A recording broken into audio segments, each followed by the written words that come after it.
Hello, welcome to Getting to Market. This is a special one. Very excited about it. We have a special guest. This is Getting to Market, where the jobs are real, but the roles are negotiable. And boy, is that a fun topic that we're going to cover in depth this episode. John, how are you doing? I'm doing fine. I was in my head just counting how many times you were going to say special and then get into market all in the same time. So you're doing a good job. I have It's a an list. SEO thing. I'm trying to hit 10 of each in the first 5 minutes, so I'm getting there. Nice. When you do Getting. there, like, will confetti come down, like the video effects? If I do this properly, yeah, that's what's going to happen. Good. Um, yeah, Good. we should figure that out. We should get confetti poppers.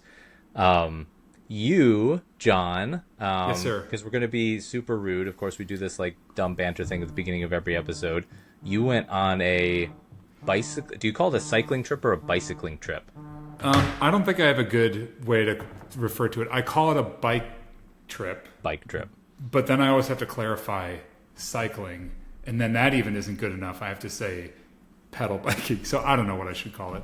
Why do you ask? How much spandex do you wear when you go on your It's bike trips? lycra. It's not Lycra. spandex, and we're very serious about our lycra. There's a whole thing about what kit you wear, and you have to make sure the socks match, and the bike has to match all of that. There's a whole thing there, and I'm embarrassed already talking about it. I didn't Now, actually wear any this time around. you have famously said helmets are for suckers. Is that Yep. still how you feel?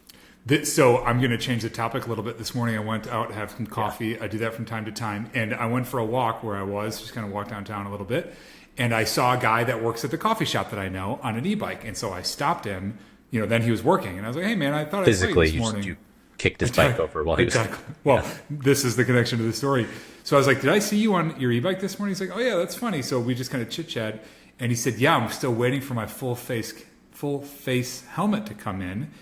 And I said, well, why do you need one? Like, I'm glad you wear one, whatever. And he's like, oh, because my bike goes 36 miles an hour. So his e-bike goes 35 miles an hour, 36 is a Yeah. funny number. But I was like, yeah, dude, you might want to get a big helmet. That sounds like a great idea. I didn't know they went that fast.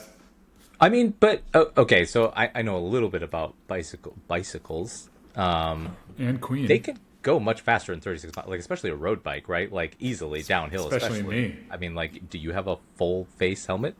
No. What's the difference? Why does he Uh, need more security than you do? Safety. Generally speaking, I don't want to brag. Generally speaking, I'm going 17 miles an hour on a road, not 35 miles an hour. But yeah, like pro riders, I think they're probably That's doing as that. fast as your kids can push you with your training wheels, right? Yeah, yeah, yeah. The They're just fastest behind I've you. gone is 50 miles an Yep. hour, which is a terrifying speed on a bicycle. Yeah, especially Yeah, like a road bike with the narrow tires. yeah, and the spandex. Already feel terrible about Jen having to Go deal with ahead, this. We save have as yourself. our special guest today Jen Silvestre, who is someone that we don't work with directly as much, but we were super excited to get onto the podcast. Officially, your role is Business Unit Operations Lead. Tell us a little bit about how you got to our current company, which is Insight Software.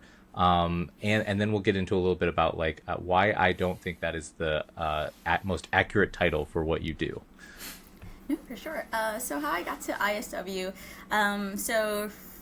I would say kind of like giving the classic like where did I start with my career? Yeah, I yeah. started in market research, started with entertainment companies, but then shifted to doing market research for tech companies. So a lot of the work they were doing was really interesting, looking at like the different stakeholders or the way they thought about how they were either marketing or pitching new stuff into the market with the products was really cool. And so for me, I wanted to kind of move away from agency style into more tech proper. So I went into a startup, so market research tech startup. So again, similar wheelhouse, but then it was, again, the way I thought about it was quite different versus, doing things with a bunch of third-party softwares or proprietary software. Now really figuring out how do I speak to the teams like, hey, why do you need research? More of that client success I'd say environment of speaking to clients and just make sure how do you sell our software, or just make sure they know how to use it properly. So understanding like how people are actually interacting with tech in their day-to-day or their work life. So with that, I kind of shifted. With any startup, you change roles and hats, and so I Yeah. got to see a good chunk of like the commercial side of it, which was really cool. Then I decided I wanted to go to business school, take a break, but still wanted to, again, learn more and think about, like, how do you do tech in different geographies now. And so with that, it was kind of coming back into tech where specifically more from an internal perspective. So I enjoy working with teams internally. I've done the client life. Kudos to people who do it. But for me, I was like, it's not for me. It's been great. Yeah. But I really want to, get to work with the same people every day, see how things shifted and move on versus like, hey, here's this project. I hope it worked well. I don't know what the outcomes are. Now it's like, no, I actually do. And again, building that longer term relationship was kind of like one of the key things. And so with this role at ISW, it was very interesting where it was very much so on, again, the things I wanted about working internally, more so at a larger company, seeing how it works, across multiple products versus like I'm focused on one or so. Sure. So for me, it was very interesting on just like, now let me take the things I do like, how do I start to grow in them? But again, think about it in a different way than I had done before. Yeah. Did you start like you were basically customer facing with the agency and entertainment, and then was business school with the intent of kind of moving back into product and facing internally? Like, what was the decision making for moving internally as opposed to customer facing?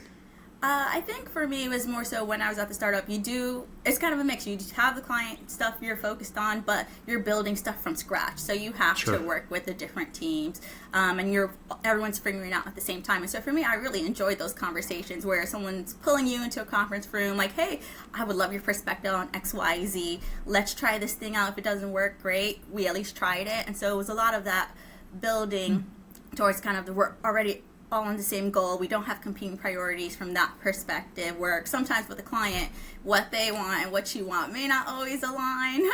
And sometimes there will be friction against that versus when you're speaking with someone internally, it's kind of like, hey, we are all on one team. We do want this company to do better, because if I do better, you do better.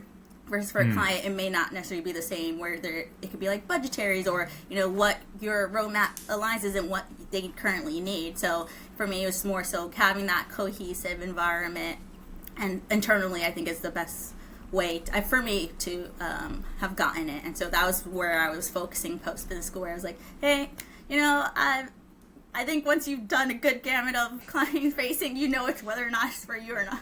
And so for me, it was very much like, I'm good. I don't need to do it again, but I do, again, want that collaborative environment. So for me, it was making sure that the role that I was coming back into from an internal spot, even if it would be an individual contributor, it still allowed me to interact with a bunch of folks. Yeah. So you did an MBA. I have not. I don't think, John, you haven't either. You know the answer to that question. I can tell when I talk to you that you haven't. Yeah. It's very obvious. Do you think that the value of MBAs has changed a little bit over the past, even like decade? Like, would you advise people differently on MBAs now, on like if they were considering it versus what you would have said maybe 5 years ago? I definitely would have, because I also think it's at what state you're going for. So when I was applying, I think at the time the average for someone in the U.S. was going to MBA 26, and so I was age. Yeah, they average age. Okay. Yeah, the average to start. Wow, I that's think at the time, so 26. young. Okay. Yes, yeah. It shifted post-pandemic, but Europeans started around 29. Okay. And so for me, I was well on that timeline where it's like, yep, I'll have people who have been in the work environment a lot longer, so what you're looking for is going to be quite different. And so I think for the U.S., going in that young, I wouldn't say it was a waste. Like, it's great to pivot, but I don't think you're gonna fully gain, like, put everything into perspective just because you Sure. haven't gotten far in your career. It's pretty much, most people, I think, they're maybe first or second role, and then they're going into business school. Yeah. But from the 29, you kind of see things. You have a baseline of kind of like what a bunch of people do, so you understand like how the parts fit together. But also, Right. it may be where you're going for business school. I found it was less of a, like, yes, it's a career shift, but you have an idea of kind of what doesn't work for you, what are you looking for, or a lot of folks, for us, it wasn't a career shift. It was just like, hey, I needed a break, but I want to get to know, other people from different backgrounds. And so with the European schools, the way they recruit students and the way they build the class is so that they're geographically different. So with American schools, the diversity is I said ethnic diversity, but if you go to international, it's more about geographic diversity. So when your conversations are more like, hey, we may do the same job, what does that look like in an emerging market?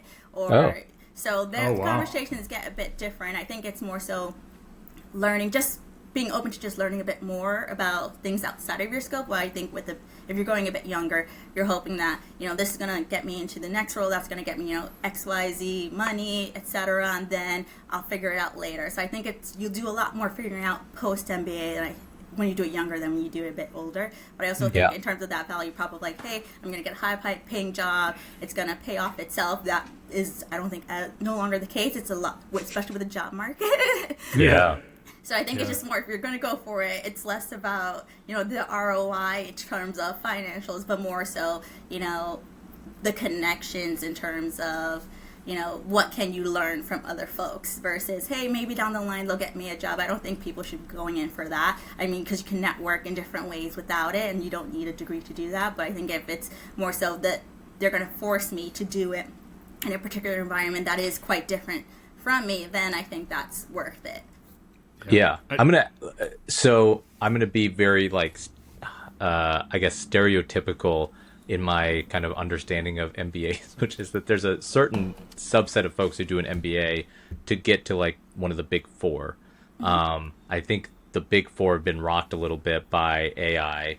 Do you see that kind of affecting folks' trajectory? And what are those folks going to do if the big four kind of shrink a little bit? Not necessarily like that they go away, but the number of jobs, I guess, that are available for folks coming out of MBA programs.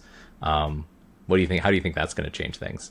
I think it's changing quite a bit. So it's definitely shifting people more towards startup, getting a bit more inventive in terms of, you know, if I'm looking for that tech experience and I don't have it, even though, again, I want the big four or anything like that, it's like, how do I pivot a bit around it? And so it's, again, more of that flexibility, but people do get a bit nervous. They may not want that unstructured recruitment, which often cases route you have to go to. So I think it's just allowing people to get a bit more comfortable with uncertainty.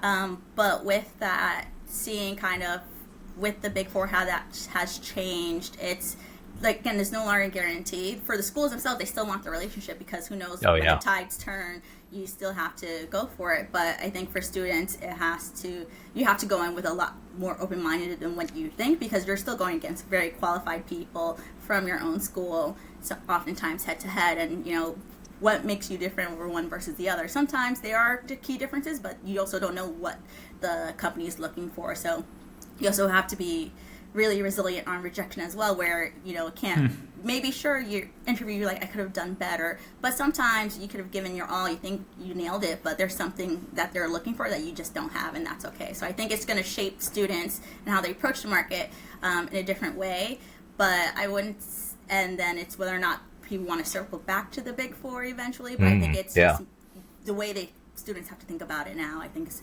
quite different, no longer, you know, the be-all, end-all. You have to have a broader approach. Well, it's interesting that you brought up that, like, part of the value for MBA for you is just that connection to kind of different ideas and different connection to what the other groups are doing or what this might be for them.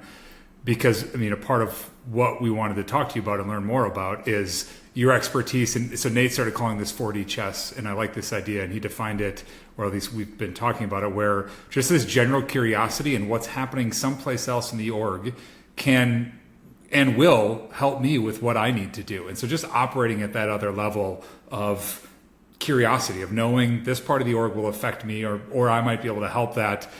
And that kind of gets into your just kind of overall skill set and what we see you doing. Nate, you said that her title doesn't seem to really imply the value that she has. Do you have a better one? What's the alt title? We're going to rename your title, Jen. So officially you're business unit operations lead, but I think in practice you're a much more accurate description would be like chief of staff for the BU, for your GM.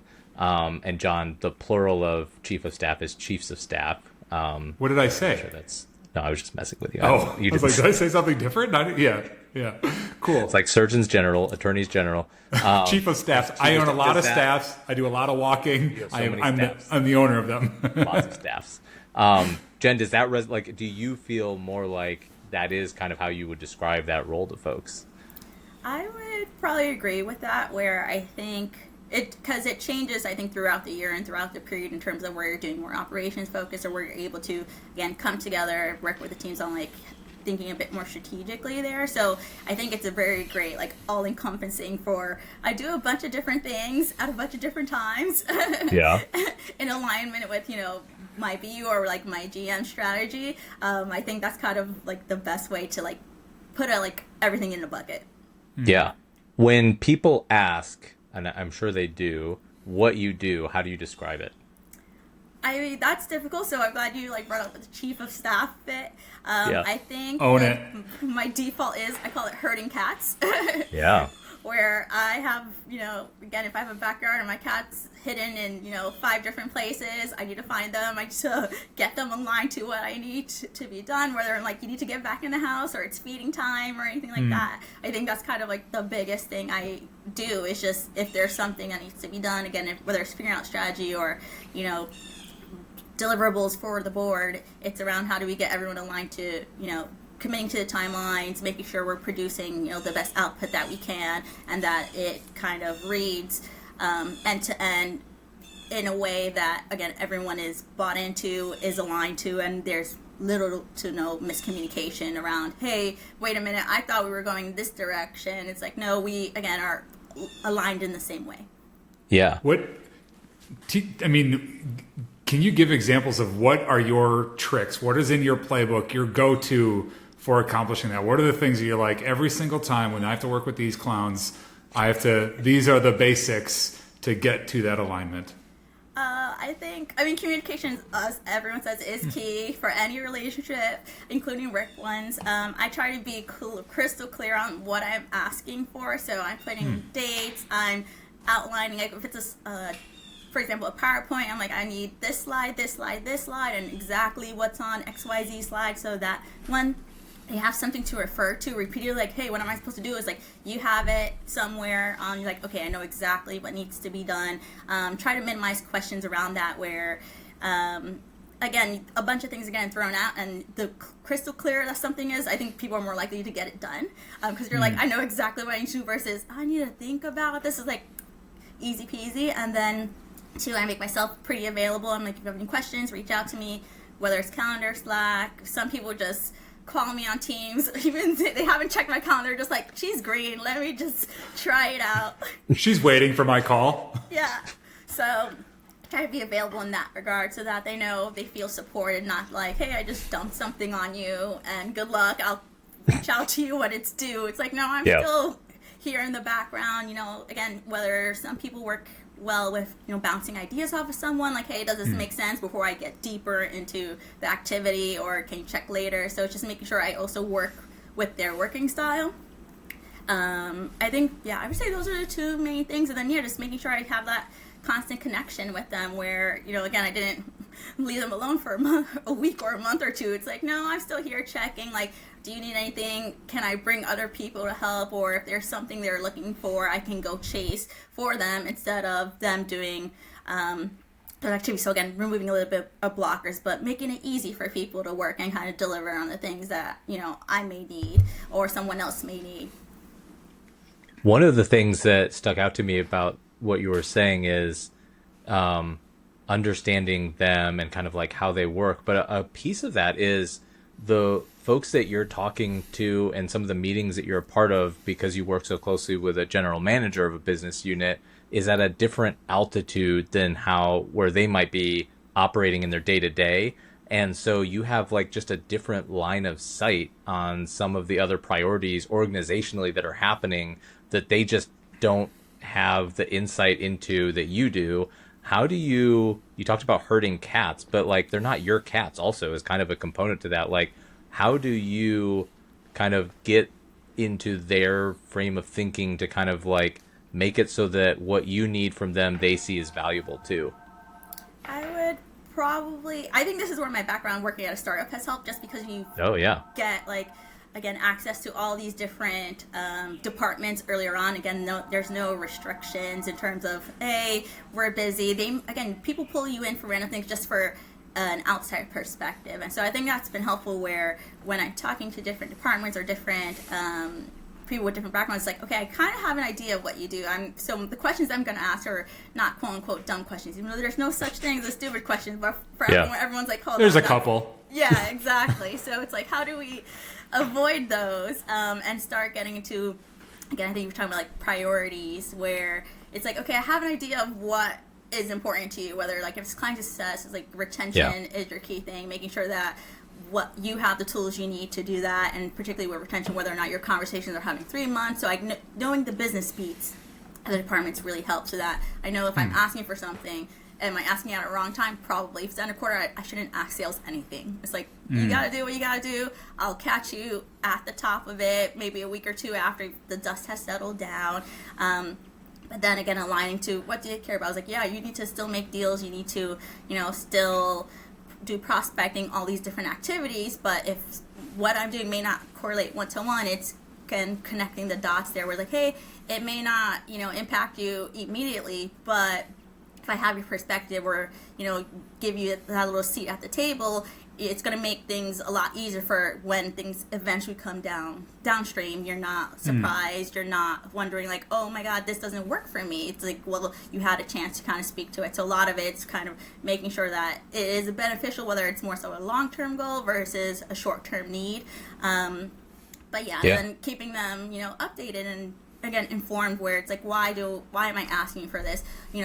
How did this impact, again, the company as a whole, or like our specific business unit? So it's a lot of, again, just making sure people understand why, but also from their perspective, I'm not just bugging them to bug them, or again, coming in at a very inconvenient time where they need to be lasered in and focused, just because they also have like a different way of being compensated, where the stuff I'm asking for does nothing for you, because that's not how you make your money. But again, if it's going to impact you eventually, we want to make sure that we're taking that into account, so that hopefully it will help you make more money. We'll get you there. That connecting up to the goal is a funny part. So I have 2 questions for you, kind of back to back a little bit. I don't know, Nate, if you have other stuff kind of following up. I have to half sort of wrap up because I got to go get to my kids. This part will get edited out, obviously enough. So I have 2 questions for you, just kind of around that. So you are obviously very good at what you do. At least we get to see it, and we get the benefit of that. And just kind of the things you're talking about, like just a willingness, experience or otherwise, to jump in and find out what that world is like for somebody else, and then apply that toward the goal and what stuff we're doing. Very internal focus, like, hey, I want to work together with teams that we have. That sort of stuff, it feels like it lends itself to a personality type. So that's my question. Do you think there's a personality type of, this is the types of folks that end up being really good at this chief of staff type role because of all of the kind of things that make it successful? Not thinking about it, probably, because I think people have to want to work with you. And so there's some that's a good point. Yeah. So some people are a bit more, I'd say there's some people are very bit more ornery, and like, they're a whiz at what they do, but we're not having a conversation. We're not doing like quick banter or anything like that. It's like, hey, I need to get you what you need so you can do what you do best. But I think for something like this, where it all kind of has to be a connector of sorts, where, again, if someone can't do something, maybe I know someone else who might be able to get me, close to what I need, whether, something I can self-service, but you have to get people to want to talk to you or like enjoy chatting with you. So I think that definitely helps in terms of helping drive things a bit forward. We're like, oh yes, when they see my name, they're not like, oh my God, her again. Like that's the last thing you would want from a chief of staff, where people are trying to avoid you. And so I think it tends to that, and then a level of curiosity again, because it's a two-way street. If they're more communicative with you, I know a lot more again about the business, and then that also helps my GM, where I'm like, oh yeah, this is kind of what I'm hearing from other departments, or the way they're approaching it. Should we start taking things like that into account? So I think again, they're like, hey, Jen will also listen to me and try to make sure that the issues or concerns I have are also getting like fed up the ladder. So I think that's also something like a bit of curiosity. Again, just sometimes a little bit of pleasant attitude, a little bit of a smile. Like work is sometimes gonna suck, but if you're doing it with a smile, it's like it sucks a little bit less. And then I guess communication, just being very crisp and clear in communication. So everyone has to do it, but some people are not great at it. But for a role like this, it's key. Yeah, I think those are like they translate so well to other roles too. Like that's a good like baseline of skills. Like if you have those, you can probably be successful in like a few different types of roles across an org. Yeah, that's really cool. I love the bit about curiosity. Like we've talked about curiosity a lot, but it does keep coming up, and it does seem like it's a soft skill that like is undervalued, or like I guess maybe not probed enough in interviews. Like it'd be good to it'd be interesting to like hear how many people get asked about that.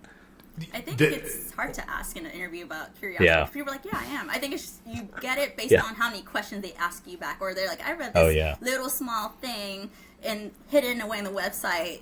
Can you expand on it? So I think it's just the way that person comes back with either follow-up questions to your questions or very obscure, I don't say very obscure things, but sometimes those little details show that they went beyond than the first, 5 clicks. Yeah. I was going to say, when you're talking about like in the interview, we've talked about before anyway, I think my habit is to look at personality wise and just like, okay, how do they fit? If they're going to get here in the conversation, in the path, then they likely have the technical skills, the hard skills to do the job. And then I look for personality. The story is I was interviewing somebody to lead or to join our team as a kind of a data analyst, and pretty quiet personality, kind of like you, Nate, just like pretty steady Eddie, and not a lot, and not like woo, like me. And so I was like, okay, and just kind of asking. And I said, well, tell me something you made that's really cool. And they just went off, and they were like, I love baseball. I went to all these different things. And so they made this whole data analysis and learned about all the different stats and how to build up themselves. And I was like, great, can you start on Monday? Like it was that. Tell me about a thing that you're excited about and curious about and how you applied your skills on that. I don't know. I mean, that sounds like a very formal interview question, but it was at that moment that I knew that's the person for the job. And as far as I know, he's still in the role, and he's been excellent. Yeah, it's pretty cool. It's probably because I left. That's probably why he's been good. Yeah, that's why they stayed. The other question that I had for you earlier, Jen, that I want to ask. So communication's a big deal. You said like, hey, we just got to be clear and firm in what we decide. There implies in that there are situations that the decision hasn't been made, but you've had to represent. So my question is, what's a strategic decision you made for the organization without actually having that buy-in because you knew it was the right thing to do? Oh my God. Because you done it. You know you done it. Something. That is a great question. I'll give you an example of one where, and give you time to think. There's a person that I've worked with. We were responsible for a lot of the nonprofit aspects of a company that I used to work in, kind of where we were going to support and that sort of thing. And she had a way of just asking a question to guide a decision. So she would never say, I explicitly said what to do, but she would get us thinking. And I'm sure you've done something similar. And maybe that's given you enough time to come up with an idea. Yeah, no, for sure. I think the way you described the way the person approached it, I'm like, it's kind of the way to do it. Like, you can't make it seem like it's your idea. It's all of our ideas that we came together. So, I mean, definitely having meetings, or sometimes I think what I do best is getting people one-on-one, just to, hey, I just want to talk about this topic. Like, what do you think? I'm thinking this. Does this make sense? You get, again, a bit of that buy-in. We're like, yeah, that does make sense. Then you go to the next person. You're like, great, I'm thinking about it this. Again, now you're starting to get, I think, again, the different perspectives where it's like it's strengthening your argument. So when it comes time to like a larger group, you already have consensus from a good chunk of the folks. And then you're like, wait, well, this is how it works for XYZ.